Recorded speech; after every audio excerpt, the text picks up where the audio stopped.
하나님 말씀 베드로전서입니다. 베드로전서 2장 11절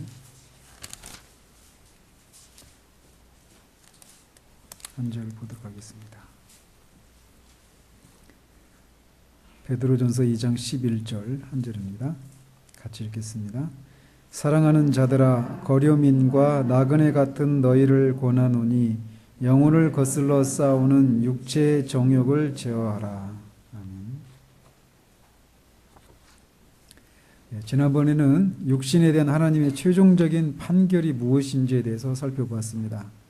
육신은 악을 행할 때뿐만 아니라 선을 행할 때에도 하나님의 눈에는 악하고 무익하다라는 것이 하나님의 육에 대한 하나님의 최종적인 판결이라고 말씀드렸습니다. 그러나 많은 경우에 이것을 잘 모른 채 거듭날 때 받은 새로운 본성을 따라 하나님을 기쁘시게 해드리려고 하는 그런 선한 목적으로 시작을 한 것이지만 그 일을 육신을 따라서 행하려고 하다가 많은 실패를 경험하게 된다라는 것이에요. 그런데 주의할 것은 이런 실패를 경험하고 있는 사람이 거듭나지 않아서가 아니라 거듭났는데도 불구하고 성령을 따라 행하지 않고 육신을 따라 행하기 때문에 실패를 하는 것이다 라고 하는 사실을 추가적으로 말씀을 드렸습니다. 그래서 하나님은 그분의 지혜로 신자들이 이런 실패를 통해서 자신의 육신 안에 선한 것이 전혀 없다라고 하는 것을 깨닫도록 하시기 위해서 이런 실패를 허락하십니다. 일단 신자가 이런 경험을 통해서 육신의 무익함과 무가치함과 무능함을 깨닫게 되면 신자는 성령을 통해서 매 순간 십자가의 더 깊은 역사를 체험하는 것이 필요하다라고 인식을 하게 되고 필요하다라고 말씀을 드렸는데, 오늘은 바로 이렇게 육신을 처리하기 위한 십자가와 성령의 역사에 대해서, 그리고 육신에 대해 우리가 취해야 할 태도가 무엇인지에 대해서 살펴보도록 합니다. 그런데 여기서 신자가 성령을 통해서 매 순간 십자가의 더 깊은 역사를 체험한다라고 하는 것은 그리스도께서 십자가를 통해서 이미 이루신 것들을 실제로 더 깊이 경험한다라고 하는 것을 의미합니다. 성령께서는 십자가의 원칙을 우리에게 하나씩 하나씩 가르쳐 주시고 십자가에서 이미 이루어진 것들을 우리에게 적용해 주십니다. 그래서 믿음으로 순종하는 신자는 십자가가 자신을 위해서 이루어 놓은 일들을 계속해서 더욱 깊이 경험하도록 인도함을 받게 돼요. 즉 그리스도께서 십자가에서 객관적으로 이미 이루신 것들을 주관적으로, 그것을 끊임없이 점진적으로 경험함으로써 십자가에서 이루어진 일들이 신자의 삶에 점점 더 깊이 침투해 들어오는 일들을 이제 신자들이 경험하기 시작하는 겁니다.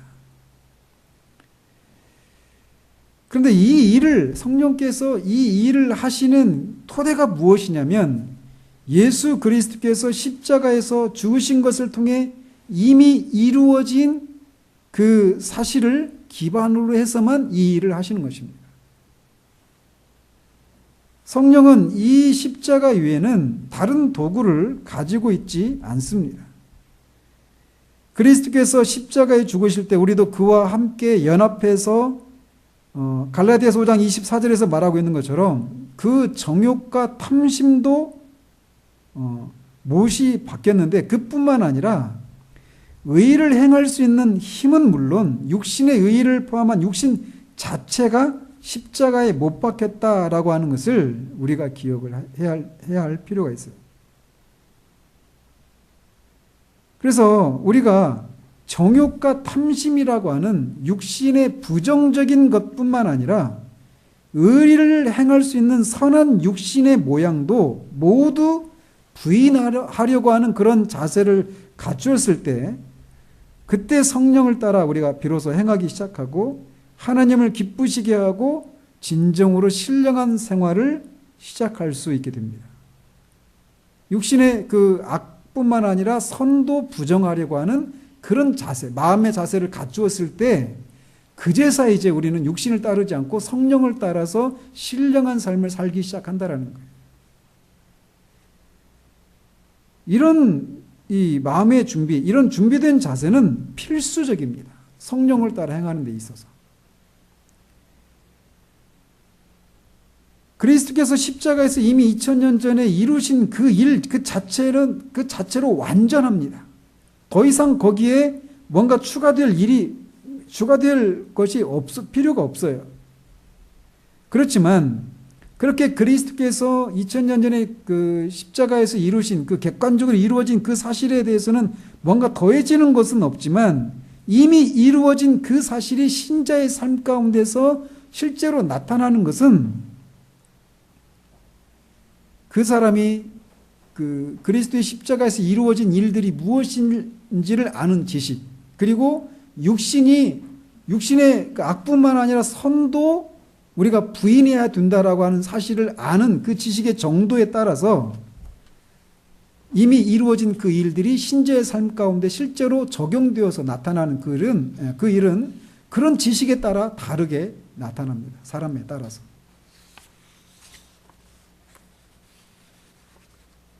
그래서 만약에 신자가 육신의 악한 것들은 부인하면서도 육신의 좋은 것은 부인하지 않을 때, 그런 상태 가운데 있는 사람이 하나님을 섬기고자 하는 모습들은 어떤 모습으로 나타날까요? 그런 상태 가운데 있는 사람이 하나님을 섬기고자 하는 활동들을 언뜻 보면 그 활동을 하는 사람에게 매사에 자신감이 있고, 또 매우 그 일을 해나가는 사람이 굉장히 영리하고 능력 있고 아주 활동적인 그런 모습으로 비춰집니다. 언뜻 보면 그렇게 보여져요. 그렇지만 그런 모습은 어디까지나 자신의 구미에 맞는 일을 하는 동안에만 그런 모습을 보인다라는 거예요. 그런 사람은 하나님께서 고난을 받을 준비를 하라고 부르실 때는, 전에는 자신의 구미에 맞는 일을 할 때는 자신감이 있고 활동적이고 아주 영리하고 능력 있는 모습으로 행하던 사람이 하나님께서 그 자신의 육신을 부인하고 고난을 받을 준비를 하라고 부르실 때는 주저하는 그런 모습을 보인다라는 거예요.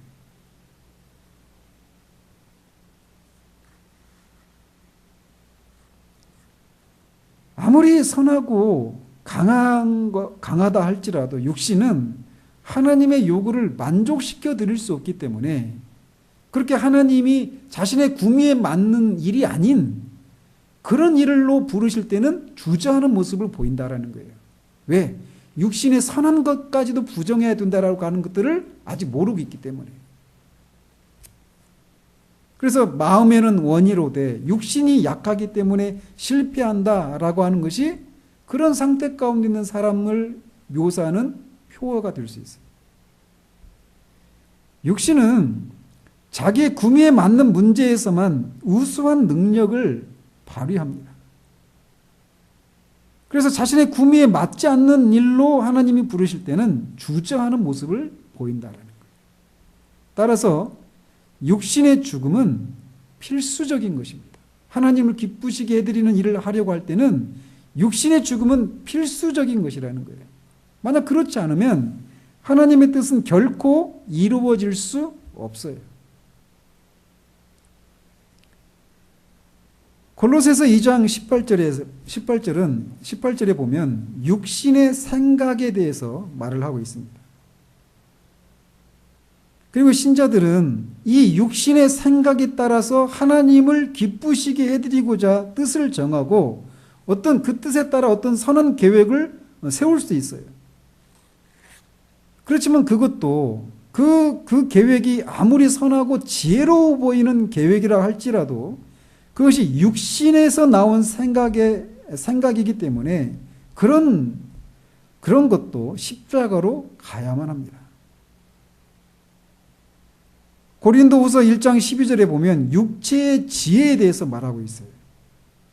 그래서 사람들이 이 육체의 지혜, 육신적인 그런 지혜로 성경의 진리를 받아들이고 그 육신의 지혜를 따라서 그런 많은 지식을 축적할 수 있어요. 그래서 신학 박사가 될 수도 있고 다른 사람을 가르치는 그런 위치에 오를 수도 있어요.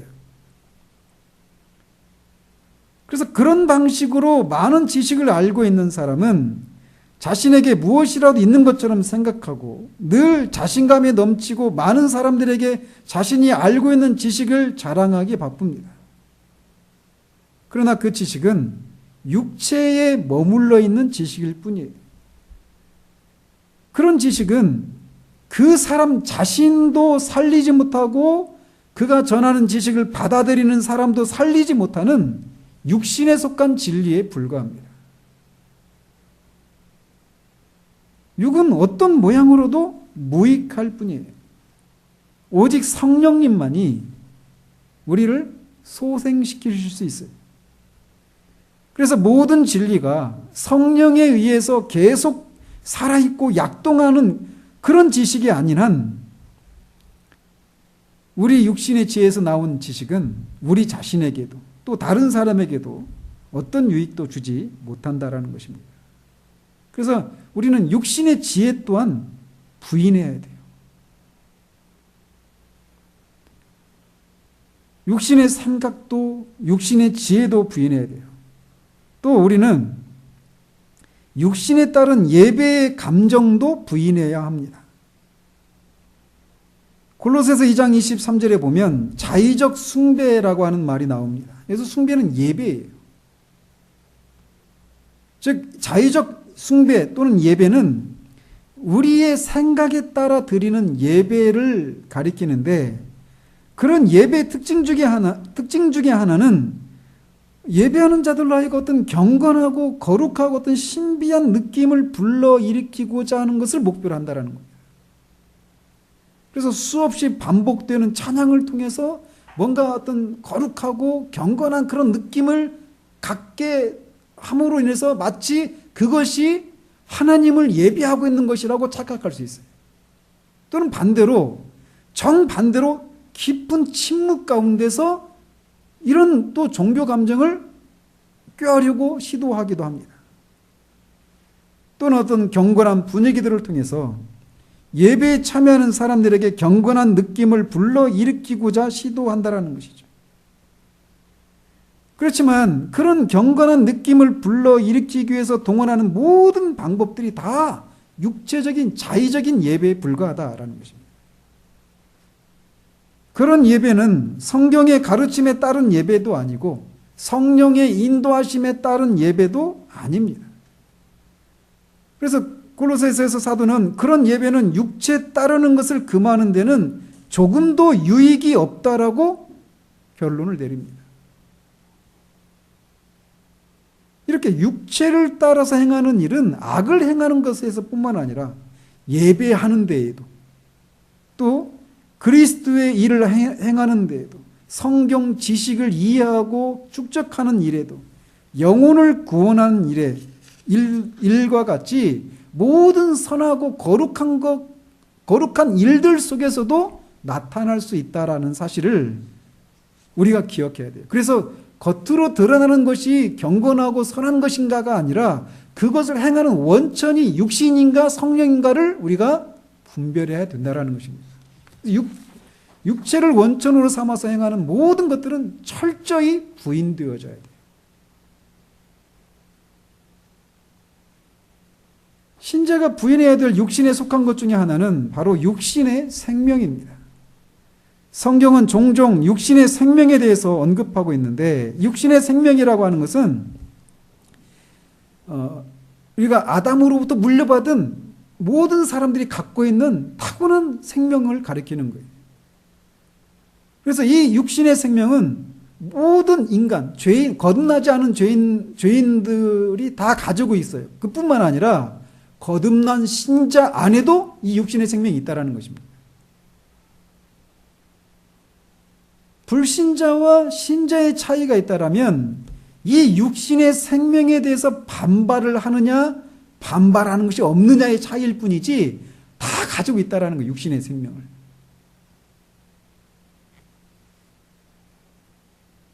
따라서 이렇게 신자 안에 있는 육신의 생명도 신자가 그것을 부인하고 십자가에 내어주지 않으면 신자를 도와서 그 육신의 생명이 신자를 도와서 하나님을 섬기게도 할 수 있고 진리를 묵상하게 할 수도 있고 자신을 주님께 내어드리는 삶을 살게 할 수도 있어요. 이 육신의 생명이. 이 육신의 생명은 신자를 자극해서 많은 선행을 하게 할 수도 있습니다. 그래서 그게 이렇게 하면은 내가 유익하겠다. 하나님을 섬기는 데 아주 유용하겠다. 그렇게 생각할 수 있단 말이에요. 그런데 그 원천이 그래서 이제 이 그리스도인은 마치 이 육체의 생명을 어떤 영적인 생명으로 착각하고 자신이 하나님의 뜻을 행하고 있다라고 생각할 수도 있다라는 것입니다.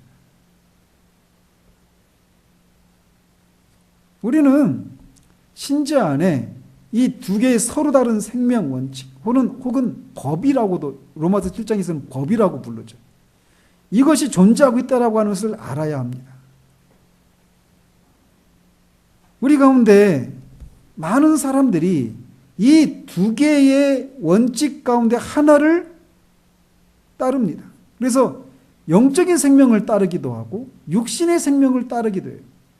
그래서 왔다 갔다 하는 거예요. 일관되지 않고.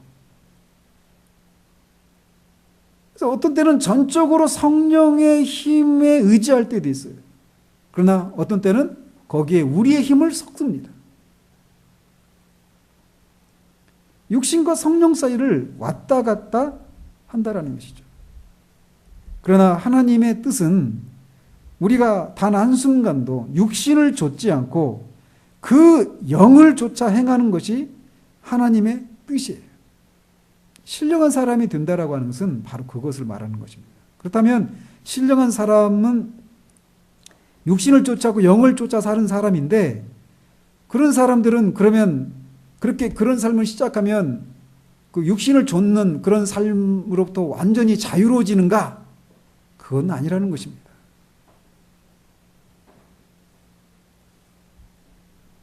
우리가 늘 깨어있지 않으면 그런 경계심을 늘 하시라도 경계심을 늦추면 우리는 너무나 자연스럽게 육신을 쫓아서 행하고 있는 우리를 보고 그 삶의 결국 실패로 귀착되는 것을 보게 돼요. 따라서 우리는 골로새서 2장 11절에서 그 안에서 너희가 손으로 행하지 아니한 할례를 받았으니 곧 육적 몸을 벗는 것이요 그리스도의 할례니라 라고 하는 말씀에서 말하고 있듯이 이 할례를 행하는 그 칼처럼 칼이 그 할례 육체의 그 포피를 잘라내는 것처럼 십자가가 육신에 속한 모든 것을 완전히 잘라내기를 원하는 마음이 우리 가운데 있어야 한다라는 겁니다. 그래서 육신 가운데 숨겨지거나 남아있는 것이 아무것도 없도록 이 십자가를 통해서 깊고 깨끗한 그런 수술을 하나님께서 행해 주시기를 원하며 우리 자신을 하나님께 내어주는 그런 마음의 자세들이 필요하다라는 거예요. 우리 육신을 십자가에 넘겨줄 때 우리는 육신에 아무런 선한 것이 거하지 않고 육신은 하나님의 저주밖에 받을 것이 없는 무가치한 것임을 인정하고 육신을 저주에 처하게 하는 것입니다. 십자가가 바로 그 저주의 상징이잖아요. 하나님으로부터 저주를 받았다라고 하는 상징인 것처럼 우리 육신을 십자가에 내어준다라고 하는 것은 바로 그것을 의미하는 거예요. 저주를 받는 거예요. 그래서 육신에 속한 모든 애정과 욕심과 생각과 지식과 의도와 예배와 일 모두 십자가로 가야 돼요.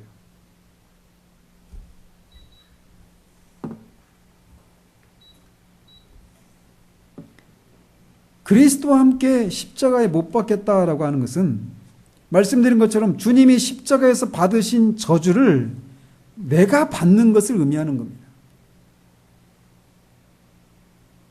그리스도께서 갈보리 산상에서 십자가에 못 박힌 그 순간은 결코 영광스러운 순간이 아니었습니다.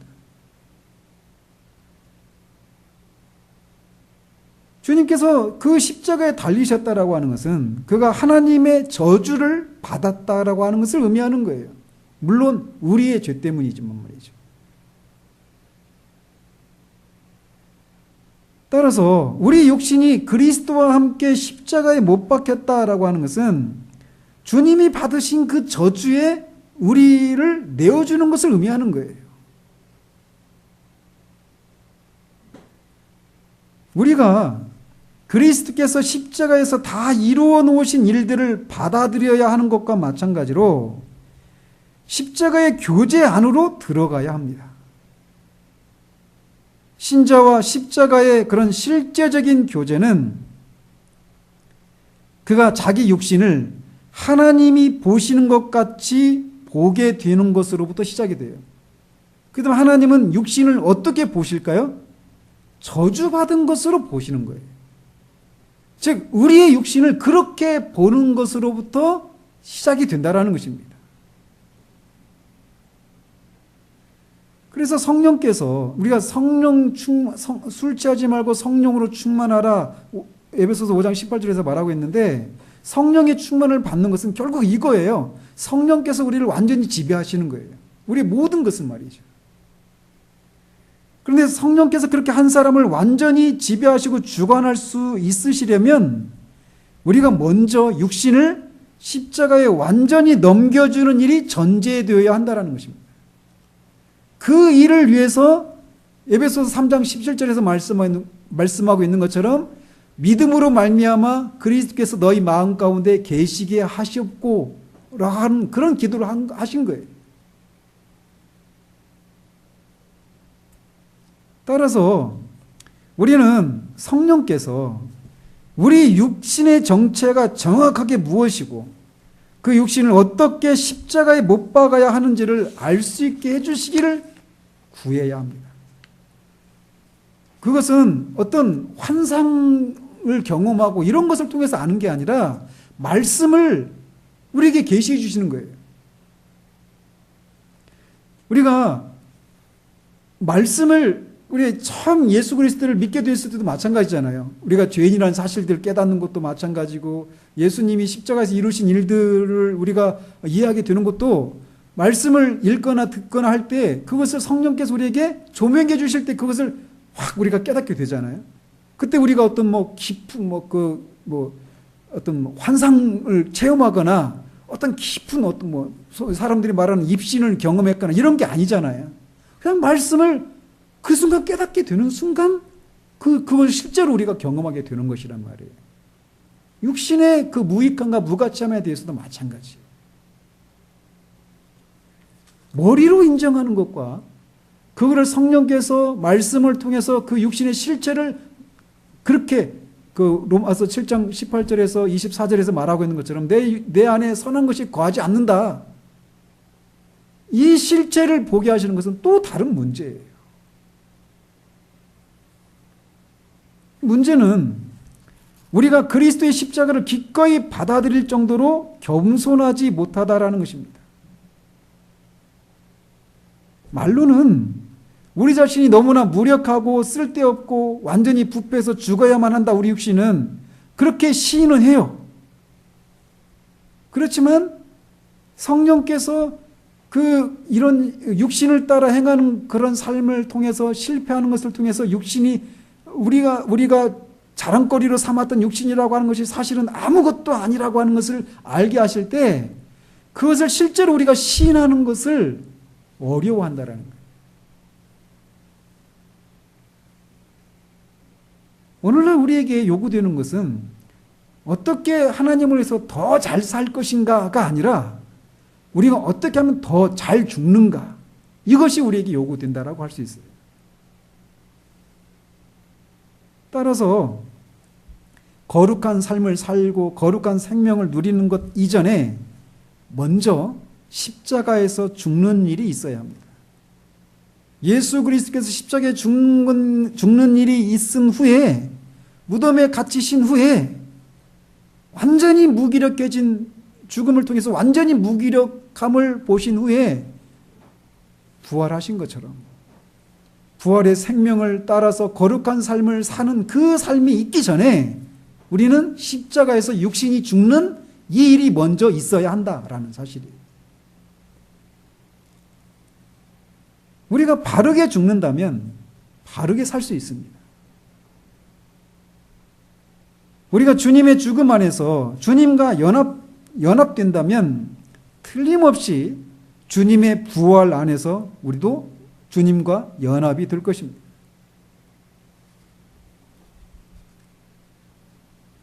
따라서 육신이 죽어야 할 필요가 있다는 사실을 성령께서 깨달을 수 있도록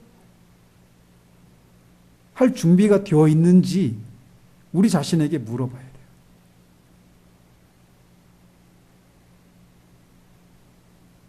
우리 육신이 죽어야 한다라고 하는 그 사실을 우리가 깨닫게 될 때 그 과정은 십자가를 통해서 그거를 이제 보게 된단 말이에요. 근데 십자가 아까 말씀드렸죠. 앞에서 그건 영광스러운 자리가 아니에요.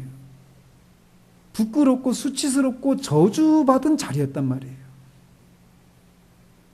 그래서 주님께서 우리의 약점과 부끄러움을 모두 지적해도 그것에 대해서 변명하거나 정당화하거나 자기 연민에 빠지지 않고 주님의 판단이 옳습니다라고 기꺼이 받아들일 준비가 되어 있는가라는 거예요.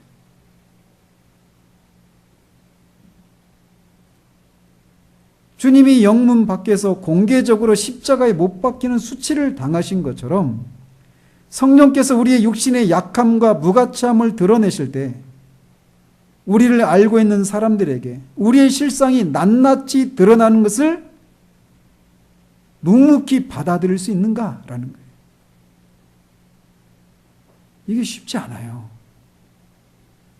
그럴 때마다 우리는 어때요? 우리를 변명하려고 하죠. 그죠?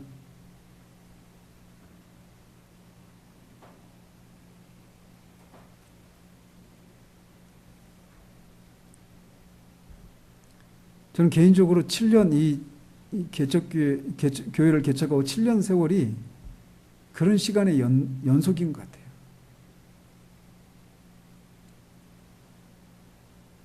죽는 일이 선행되지 않은 채 부활의 단계에 들어가는 일은 있을 수 없습니다. 부활은 죽음을 토대로 한 것이에요.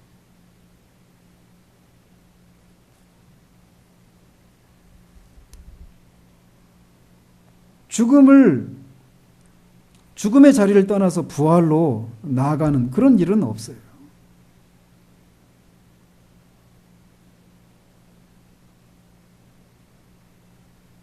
그래서 이 육신을 우리는 한 번이 아니라 지속적으로 계속해서 십자가에 내어주는 삶을 살아야 합니다. 우리가 그런 체험을 하면서 그 길을 들어섰고 이제 그런 시간이 오래 흘러서 내가 영적으로 이만큼 자랐으니까 이제 더 이상 육신이 나를 유혹할 힘이 없다라고 생각하는 것은 사탄이 우리를 속이는 거예요. 특별히 이런 위험에 놓여있기 쉬운 때가 어느 때냐면 우리가 육신에서 해방을 경험하는 그 시점, 바로 그때가 우리가 이 육신의 속임수에 넘어가기 쉽습니다. 우리는 항상 주님의 죽음에 거하지 않으면 안 돼요. 우리 안전은 성령 안에만 있습니다. 우리가 안전할 수 있는 길은 내가 우리 육신의 진지를 내어주지 않을까 하라고 하는 그런 두려움을 가지고 언제든지 그것을 낱낱이 들추어 내주시기를 구하는 그런 마음의 자세를 가지고 가르쳐 주시기를 받겠다라는 그런 자세를 취하는데 우리의 안전이 있습니다. 내가 이전에 그런 경험을 했으니까 나는 이제 그런 삶이 무엇인지를 알고 또 나는 언제든지 계속해서 마음만 먹으면 그런 삶을 살 수 있어라고 생각할 때 육신이 더 이상 나에게는 옛날같이 나한테 그런 대상이 아니야 라고 생각할 때 우리는 오히려 그때가 더 위험한 때라고 하는 것을 기억할 필요가 있어요.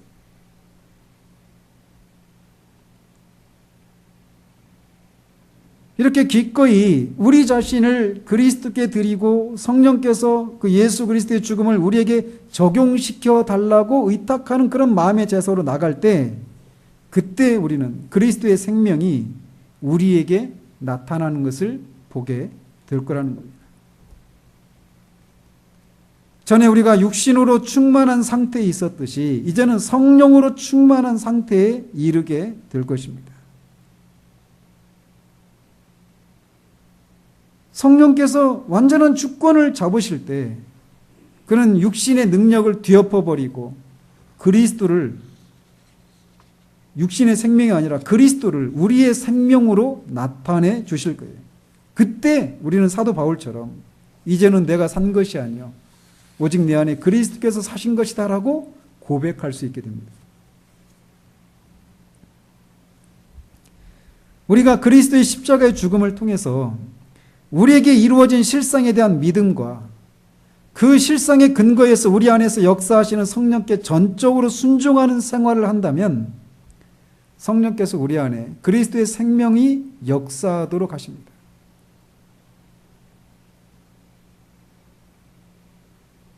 우리는 주님께서 그의 성령을 우리에게 주셨고 그 성령이 지금 우리 안에 거하고 계심을 단순히 믿어야 합니다. 성령님은 분명히 우리 영 안에 계셔요. 그래서 성령님이 정말 내 안에 거하신다라고 하는 이 진리가 우리 안에서 어떤 거룩한 두려움과 놀라움을 불러일으킬 때까지 그것을 묵상하고 그것을 믿고 늘 기억해야 합니다. 그리고 성령의 인도를 따르는 법을 배워야 해요. 하나님께 복종하고 그의 성령으로 하여금 모든 것을 지배하도록 우리 자신을 내어주어야 합니다. 그럴 때 성령님은 우리 삶 속에서 예수 그리스도를 나타내셔요. 이렇게 하나님의 성령께서 십자가로 말미암아 더 깊은 역사를 하실 수 있도록 우리가 허락한다면 우리는 점점 육신을 신뢰하지 않게 되고 우리 안에서 역사하는 그리스도를 자랑하게 됩니다. 사도 바울은 성령께서 십자가로 말미암아 자신의 육신에 행한 할례를 통해 육체에 대한 신뢰를 버리게 되었어요. 지난주에도 말씀드린 것처럼 그에게는 자랑할 만한 육신에 속한 것들이 많았지만 그는 그런 것들을 자랑한 것이 아니라 그리스도를 자랑하고 성령으로 봉사하는 삶을 살았어요. 그래서 빌립보서 3장 3절에서 이렇게 말을 합니다. 하나님의 성령으로 봉사하며 그리스도 예수로 자랑하고 육체를 신뢰하지 아니하는 우리가 곧 할례당이라. 이게 그리스도인의 삶인 거예요. 성령께서는 주 예수를 높이시는 반면 육신은 오히려 자신을 높이고 그리스도를 낮춥니다.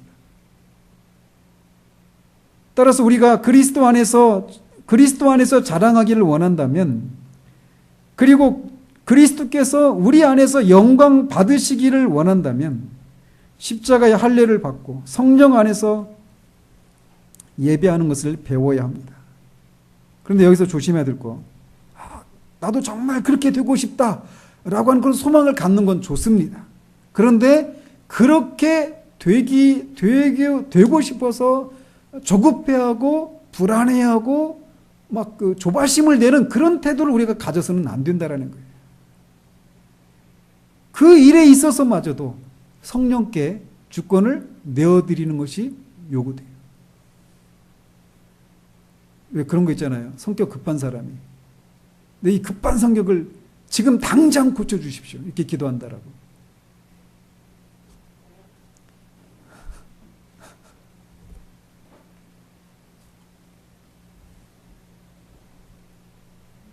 그것마저도 그렇게 되어지기를 바라서 조급해하고 불안해하는 것마저도 육신에 속한 거예요.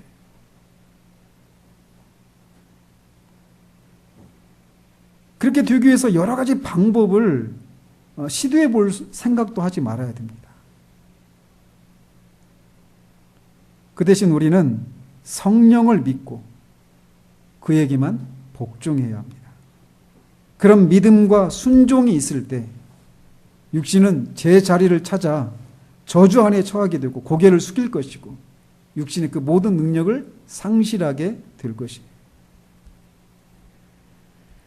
하나님께서 우리에게 은혜를 베푸셔서 우리가 육신을 신뢰하지 않고 우리 자신을 멸시하고 우리 육신이 믿을 수 없고 전혀 열매를 맺을 수 없다라고 하는 것을 시인하게 되는 일들이 있기를 바라요.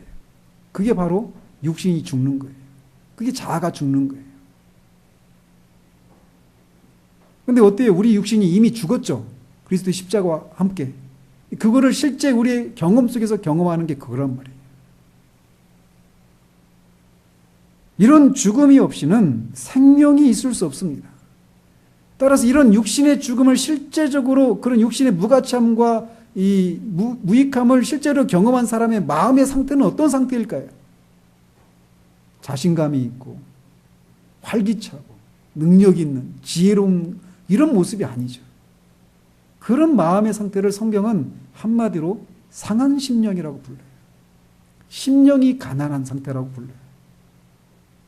왜냐하면 내 육신에 아무런 선한 것이 없으니까 오직 하나님의 은혜로만 성령의 능력을 힘입어서만 하나님을 기쁘시게 해드리는 하나님 앞에 옳다 인정을 받을 수 있는 그런 상태가 될 수 있기 때문에 납작 엎드리는 마음이죠. 깨뜨려진 심령이에요. 그런 깨뜨려진 심령을 사이로 성령의 능력이 나오는 거예요. 그리스도의 생명이 나타나는 거예요. 우리는 우리에게 주어진 그리스도의 십자가의 사역을 통해서 우리에게 주어진 그 자유를 육체의 기회로 삼아서는 안 됩니다. 육체에게는 아무런 기회도 주지 말아야 돼요. 육체가 있어야 할 마땅한 곳은 죽음입니다. 그래서 우리가 육체가 다시 살아나지 못하도록 늘 경계해야 해요. 주님이 주신 승리의 그 영광을 내 것인 것처럼 생각해서 육체에게 활동을 재개할 그런 빌미를 주는 일이 없어야 합니다. 몇 번 그런 승리를 경험했다고 해서 지나치게 자신감을 갖지 말아야 합니다. 만약 그렇다면 머지않아서 실패를 경험하게 될 것이에요. 아주 작은 교만이나 방심이 육체가 다시 활동할 수 있는 기회를 제공합니다. 따라서 성령께서 십자가를 통해서 우리 육신의 무익함을 드러내셔서 우리가 다른 사람 앞에서 위신이 떨어지는 것을 두려워하지 말아야 합니다. 그런 일이 있을 때 자신을 변명하고 정당화시키려고 하는 그런 일들을 하지 말아야 한다는 거예요.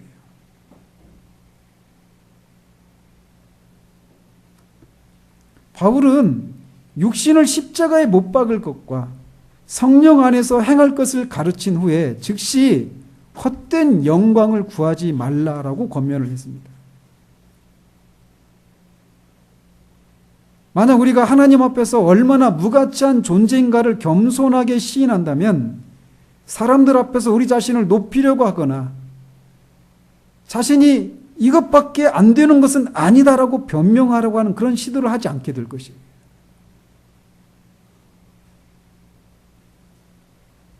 그래서 우리는 한편으로는 우리가 육체의 기회를 주지 않는 태도를 항상 견지하면서 한편으로는 우리가 삶을 살아가면서 성령께서 우리 육체를 부인하라고 하는 그런 요구가 있을 때마다 그것을 실천에 옮길 수 있는 그런 자세를 갖추고 있어야 합니다. 바울은 육신의 일을 도모하지 말라라고 로마서 13장 14절에서 권고하고 있어요. 즉 말씀드린 것처럼 육신이 활동을 개시할 그런 기회, 빌미를 제공하지 말아야 한다라는 겁니다. 그것을 위해서 항상 깨어 있어야 됩니다. 조금이라도 우리 안에서 어떤 허영심을 품고 있지는 않은지 늘 우리의 생각을 살펴보아야 합니다. 왜냐하면 그 허영심이라고 하는 것은 육체가 활동할 수 있는 아주 좋은 기회이기 때문에 그렇습니다. 이런 허영심들은 우리의 생각 속에 또 사람들과의 대화 속에 은근히 그런 것이 나타나는 거예요.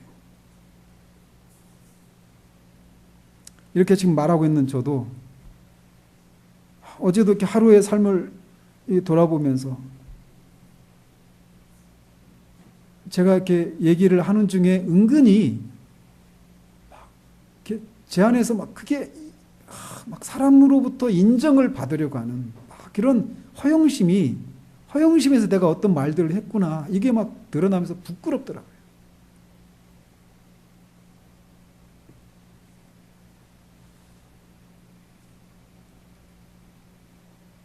육신은 자신의 가치를, 자신의 존재를 인정받지 못할 때 자지러집니다.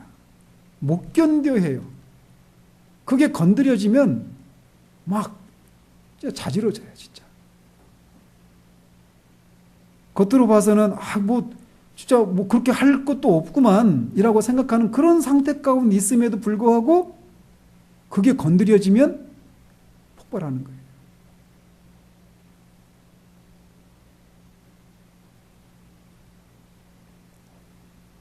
그래서 우리가 사람들과의 대화 속에서 은근히 그렇게 육신에 속한 어떤 사람들로부터 인정받으려고 하는 내 자신의 가치를 사람들이 생각하는 것보다 더 높은 그런 가치를 가진 사람이라고 하는 것을 인정받으려고 하는 그런 허영심들이 자리하고 있지는 않은지 살필 필요가 있어요.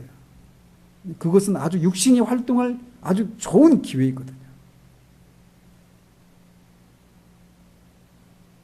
따라서 우리가 어떤 사람들과의 말을 하는데 그 말들이 성령 안에서 나오는 것이 아니라면 아무 말도 하지 않는 것이 좋습니다. 오히려. 그러면 이제 다음 주일부터 우리 교회 아주 깊은 침묵 가운데 그게 아니죠. 그죠? 성령 안에서 하는 그런 말들을 우리가 하는 거예요.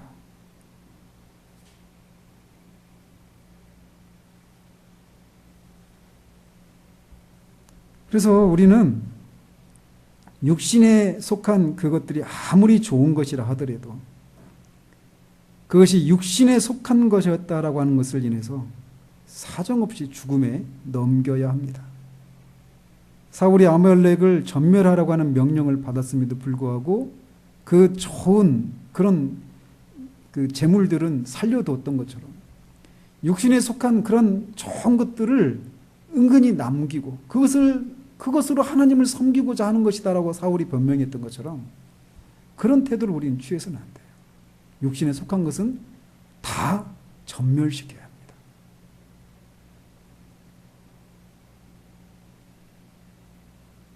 육신에 행하는 의, 선행, 그것은 육신이 범하는 죄와 똑같이 다 가증스러운 것입니다.